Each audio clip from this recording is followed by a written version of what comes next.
the mid-1980s. Reagan-Bush 84 was in the White House, and in addition to you go to hell, that meant government with questionable ethics. Sucks. Corporations with unquestionable ethics. One of these was the natural gas industry, where there was our horrible parent, Kenneth Lay. He found himself in charge of the largest operator of natural gas pipelines in America, a combined company now called Enron, which almost died a year in. By now, I think you're familiar with how Melvin Capital bet on GameStop to die, but were eventually very sorely mistaken. Enron's oil division in Valhalla put traders to work doing the same thing in the mid-80s, but with oil, betting that prices would continue to decrease. This was one of their only good profit streams during this time, and traders started betting with more and more money. $500 million when the entire company had $400 million in assets to their name. With his kids betting the entire company on a few transactions, you'd think that Lay, being the CEO, would, actually see what's up with them, what's going on, what are we doing here? Let's knock this motherfucker out of the park! I am damn mad that these people were found to be found doing. The two traders were fired, the SEC, and Lay told everyone that the era of Risk was the CEO of Risk. Okay, Icy is now the world's richest source of energy. Your car runs on it, you can fire up the grill with it. Hell, you can even eat it if you want. But imagine you, as a consumer, only able to order all your blue raspberry from this shitty-ass one machine in DC. That is, until Reagan-Bush 84 comes in, breaks up Big Icy. More machines, more Icy in the market, more individual needs. The prices, they're not that stable. But then our savior comes down from the stairway to heaven, buys the Icy from the machine owners, and tells them, we'll manage it, we got you. And then turns over to the consumers and asks, how much you need? We got you. Okay, but what if we make a deal with this customer now to deliver Icy for $7, but it ends up getting delivered 3 months down the line, and the price of Icy in the market goes up to like $9 by the time it's delivered? What, are we getting fucked selling cheap Icy? All right, dipshits. For a fee, you can bet that the price goes up, and if it goes your way, we'll pay you. But if it goes our way, you pay us. What if the price goes down from $7 to $5 by the time I get it? Like, what then? Am I getting fucked buying expensive Icy? Just subbing oil, gas pipelines, and like factories. If that sounds totally complicated, it's supposed to be. Enron's either paying a lot of contracts out to compensate for a price that moves against them, or getting paid a lot by clients when it goes in their favor. It's risky, it's convoluted, it's perfect for loopholes. You could go through the whole rigmarole of factoring in actual costs to be paid, accurate revenue projections, actual cash flows, or you could log that big, beautiful, gross profit on the books now and worry about all that other boring shit as the deal goes on. It is legal on paper and theory. It allows a business to be a little bit more flexible and aggressive if they're realistic. But we've kind of established that we're dealing with morally optional minds, and for those, this rule provides a lot of freedom to be overly optimistic. Example, in 1992, Enron made a $3.5 billion deal with this New York plant to supply gas to them every day for 20 years. The deal ends in 2012, yet they booked $3.5 billion of revenue in 1992 before they even made a penny. Hypothetical future value accounting. Whoa! Yeah, that's fucking crazy. Judging from how complicated all these deals could get, thinking you could project a majority of them accurately using this method is a little sus. Enron was in a position to make money on both sides of the transaction and could legally be overly optimistic about revenue. Expansion is a natural step, but that means debt, and that could be even more risky. If there wasn't another loophole. Crack! Ow! Imagine a world where millions of impressionable young adults have to borrow a crippling amount of money to attend school because if you don't, imagine all the fuckery. Say you're able to take this debt and move it into a separate account to stash away the debt from your public financial record. Makes you appear less risky to lend money to in most decades. To borrow more to acquire something like mortgage on a house. All you need to make it legal is 3 friends tossing in a couple bucks each, betting that you'll pay down the student debt and have a successful career. It's risky and not guaranteed to pay out for them, but if you pay it down, make a lot of money, they do too. That is a special purpose entity. Basically, Enron would take out loans to invest in a new plant and then create a separate company to store that project and its debt. Companies and pension funds looking to make a little extra green would invest in the SPE. The investment cash would come back to Enron and they'd mark it as cash flow, which is illegal, but just wait. If the plant that Enron invested the loans in made money, investors profited extra well for themselves. Like one of the first ones I think made a 74% return. Because at least 3%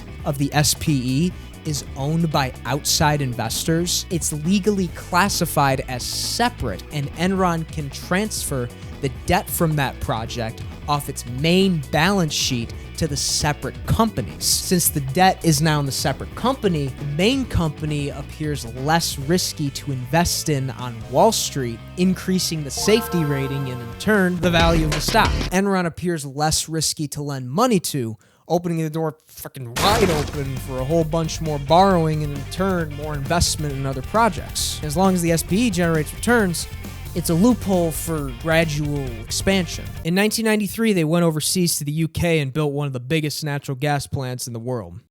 Then built plants in China, Colombia, India, Bolivia, Philippine Islands, Brazil, Guatemala, Caribbean, then Argentina, and Turkey, Australia, Japan, Norway, Indonesia, then Germany, now one piece. and Poland in 1 year. Yep, I'm holding in my hands a very, very comprehensive plan. Water. I don't fucking know where. Who just died? Die? Lumber, pulp, oil, coal, plastic, paper, steel, metal, freight, weather, TV commercials. You're telling me we can use the electric grid we just bought up in California to export power out of the state, shut down the power plants for maintenance, drive the price of electricity up in the state, and sell it back to the same working people for billions? That's evil. The governor of the great state of California.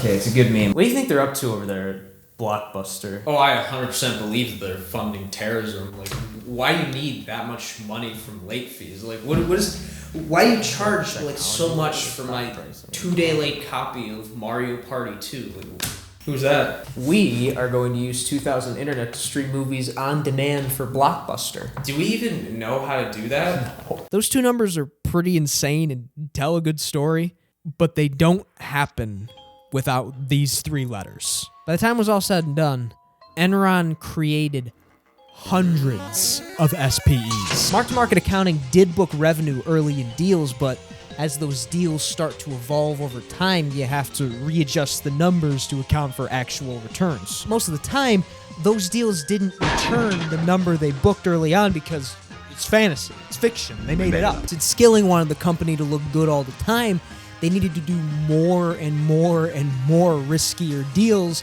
and expand their market-making operation to more and more industries. To expand, they need to borrow more money, and that means more debt.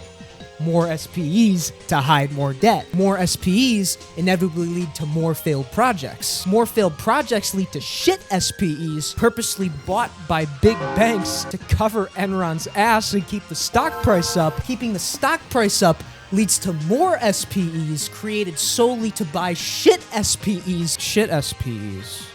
Of shit SPEs. That require the company's stock price to go up forever, or else company collapses. What the fuck? Then they blew up. The date is February 12th, 2001. Skilling takes over for Lay and becomes CEO of the company. The stock price is around $80. The date is March 5th, 2001. They declare themselves the world's leading company, then report a week later that the Blockbuster deal they booked $111 million in revenue on is dead. They made no money from it. April 17th, 2001. Investors soon voiced some concerns about that. They don't get far. Summer 2001. More deals booked through the 90s start falling apart, and those jelly book revenues start to look suspect to the mainstream. August 14th, 2001. Skilling resigns 6 months after taking the job, and Lay takes back the horse. That week, the internet division that handled the Blockbuster disaster reports a big million loss. Just like America's under attack by terrorism, I think we're under attack. Asshole. October 12th, 2001. Enron's accounting firm, who signed off from the beginning as an independent observer, starts destroying files of their audit. Here's the gun. I shot him. Reload! I just shot him again. October 16th, 2001. Crumbling deals from the 90s are readjusted for actual value. A week later, the SEC Now I am suspicious. gets investigated. November 8th, $500 million of our income every year since 1997. It's fantasy. It's fiction. They made it up. Should we invest all of our 401k in Enron stock? Absolutely. Don't you guys agree? You know when you work for Enron, you're going to see the newest thinking. You're going to see the newest products, the newest services. You're going to see the newest markets opening up, the newest ways of thinking about things. A lot of organizations like to stamp out the nonconformist, the non-conventional thinker. But a lot of times they're the people that really are the future because they're thinking about things differently. They come up with new ideas. A number of movies. We're assuming at some point we'll have hundreds of movies listed on here. And you would be able to see all those movies that start with P. Enron is a company that deals with everyone with absolute integrity. We want people to leave a transaction with Enron thinking that they've been dealt with in the highest possible way as far as integrity and truthfulness and really doing our business right. I would like to know if you are on crack.